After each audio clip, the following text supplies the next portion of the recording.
ओम श्री गणेशाय नमो नमः। आप सभी का एक बार फिर स्वागत है आप सभी के प्रिय चैनल वेद वचन में।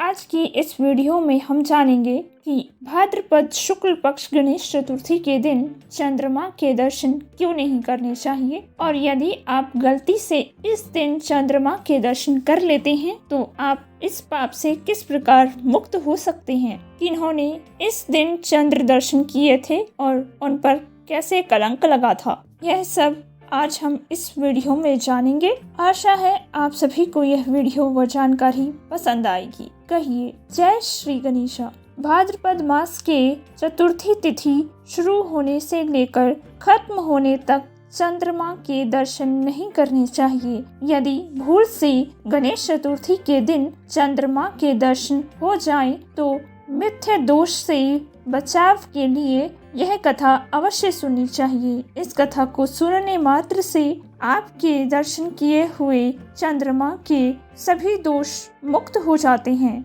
आइए आरंभ करते हैं यह कथा, ध्यान पूर्वक सुनिए। एक बार नंद किशोर ने संत कुमारों से कहा कि चतुर्थी के चंद्रमा के दर्शन करने से श्री कृष्ण जी को लांछन लगा था, वह सिद्धि विनायक व्रत करने से ही दूर हुआ था। ऐसा सुनकर संत कुमारों को आश्चर्य हुआ। उन्होंने पूर्ण ब्रह्म श्री कृष्ण को कलंक लगने की कथा पूछी तो नंद किशोर जी ने बताया, एक बार श्री कृष्ण अपनी द्वारिका नगरी में निवास करने लगे। द्वारका में निवास करने वाले सत्राजित यादव ने सूर्यमणि की आराधना की। तब भगवान सूर्यदेव ने उसे नित्य 8 बार सोना देने वाली सैमंतक नामक मणि अपने गले से उतार कर दे दी। मणि पाकर सत्राजित जब समाज में गया तो श्री कृष्ण ने उस मणि को प्राप्त करने की इच्छा व्यक्त की, परंतु सत्राजित ने वह मणि श्री कृष्ण को न देकर अपने भाई प्रसेनजीत को दे दी। इसके बाद एक दिन प्रसेनजीत घोड़े पर चढ़कर शिकार के लिए गया। वहां एक शेर ने उसे मार डाला और मणि ले ली। ऋक्षों के राजा जामवंत उस शेर को मारकर मणि लेकर गुफा में चले गए। जब प्रसेनजीत कई दिनों तक शिकार से न लौटा तो सत्राजित को बड़ा दुख हुआ। उसने सोचा श्री कृष्ण ने ही मणि प्राप्त करने के लिए उसका वध कर दिया, अतः बिना किसी प्रकार की जानकारी जुटाए उसने प्रचार कर दिया कि श्री कृष्ण ने प्रसेनजीत को मारकर उससे मणि छीन ली है। इस लोक निंदा के निवारण के लिए श्री कृष्ण बहुत से लोगों के साथ प्रसेनजीत को ढूंढने वन में गए। वहां पर प्रसेनजीत को शेर द्वारा मार डालना और शेर के ऋछ द्वारा मारने के चिन्ह उन्हें मिल गए। ऋछ के पैरों की खोज करते करते वह जामवंत की गुफा पर जा पहुँचे और गुफा के भीतर चले गए। वहां उन्होंने देखा कि जामवंत की पुत्री उस मणि से खेल रही है। श्री कृष्ण को देखते ही जामवंत युद्ध के लिए तैयार हो गए। युद्ध छिड़ गया। गुफा के बाहर श्री कृष्ण के साथियों ने उनकी 7 दिन तक प्रतीक्षा की। फिर वे लोग उनके वध को जानकर पश्चाताप करते हुए द्वारिका लौट आए। इधर 21 दिन तक लगातार युद्ध करने पर भी जामवंत श्री कृष्ण को पराजित न कर सका। तब उसने सोचा, कहीं यह वह अवतार तो नहीं जिनके लिए मुझे श्री रामचंद्र जी का वरदान मिला था। यह पुष्टि होने पर उसने अपनी पुत्री का विवाह श्री कृष्ण के साथ कर दिया और मणि दहेज में दे दी। श्री कृष्ण जब मणि लेकर वापस आए तो सत्राजित अपने किए पर बहुत लज्जित हुआ। इस लज्जा से मुक्त होने के लिए उसने भी अपनी पुत्री का विवाह श्री कृष्ण के साथ कर दिया। कुछ समय के बाद श्री कृष्ण किसी काम से इंद्रप्रस्थ चले गए। तब अकुर तथा ऋतुवर्मा की राय से शतधन्वा यादव ने सत्राजित को मारकर मणि अपने कब्जे में ले ली। सत्राजित की हत्या का समाचार जब श्री कृष्ण को मिला तब वह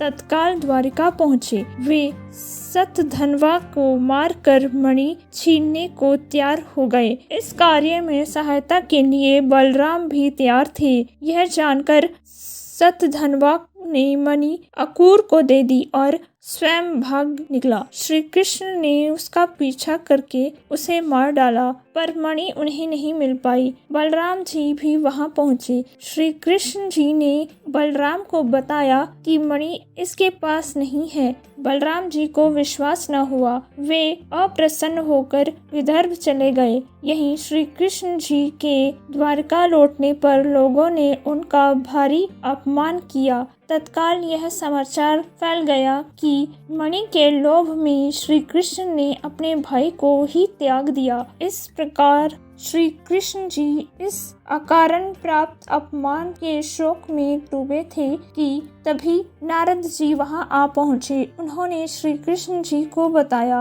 कि आपने भाद्रपद शुक्ल पक्ष चतुर्थी के चांद का दर्शन किया था, इसी कारण आपको यह लांछन लगा है। श्री कृष्ण जी ने पूछा, चौथ के चंद्रमा को क्यों नहीं देखना चाहिए, इसका क्या कारण है? तब नारद जी बोले, प्रभु, एक बार ब्रह्मा जी ने गणेश चतुर्थी के दिन गणेश जी का व्रत किया था। गणेश जी ने प्रकट होकर उन्हें वरदान मांगने को कहा था। तब उन्होंने मांगा कि मुझे सृष्टि की रचना करने का मोह न हो। गणपति जी जो ही तथा अस्तु कहकर चलने लगे। उनके विचित्र रूप को देखकर चंद्रमा ने उपहास किया। इस पर श्री गणेश जी ने रुष्ट होकर चंद्रमा को श्राप दिया कि आज से कोई तुम्हारा मुख नहीं देखना चाहेगा। श्राप देकर गणपति जी अपने लोक चले गए और चंद्रमा मानसरोवर की कुमुदिनियों में जा छिपे। चंद्रमा के बिना प्राणियों को बड़ा कष्ट हुआ। उनके कष्ट को देखकर ब्रह्मा जी की आज्ञा से सभी देवी देवताओं ने गणेश चतुर्थी का व्रत किया। व्रत से प्रसन्न होकर गणपति जी ने वरदान दिया कि अब चंद्रमा श्राप से मुक्त तो हो जाएंगे, पर भाद्रपद शुक्ल चतुर्थी को जो भी चंद्रमा के दर्शन करेगा उसे चोरी आदि का झूठा कलंक जरूर लगेगा,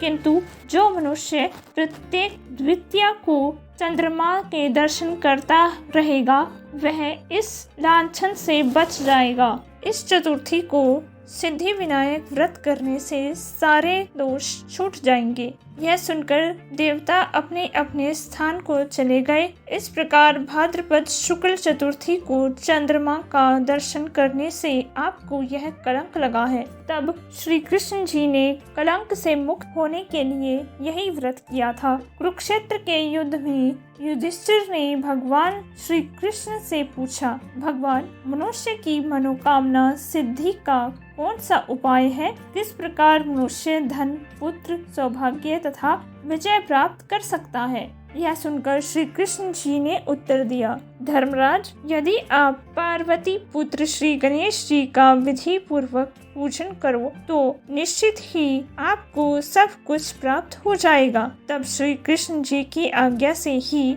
युधिष्ठिर जी ने श्री गणेश चतुर्थी का व्रत करके महाभारत का युद्ध जीता था। तो यह थी गणेश चतुर्थी पर अचानक हुए चंद्र दर्शन के दोष से मुक्त होने की कथा। इसे सुनने मात्र से मनुष्य सभी प्रकार के कलंकों से बचा रहता है। धन्यवाद। आशा है आप सभी को यह वीडियो व जानकारी पसंद आई हो। यदि आप सभी को यह वीडियो व जानकारी पसंद आई है तो अपने चैनल को सब्सक्राइब व लाइक करना ना भूलें। साथ ही आप इस वीडियो को शेयर भी कर सकते हैं ताकि अधिक से अधिक लोग इस वीडियो का लाभ उठाकर भगवान श्री गणेश जी का आशीर्वाद प्राप्त करें। और यदि गलती से चंद्रमा के दर्शन किसी ने कर लिए हैं तो यह कथा सुनने मात्र से सभी कलंकों से वह मुक्त हो जाएं। धन्यवाद। सत्य सनातन धर्म की जय। जय जय श्री राधे।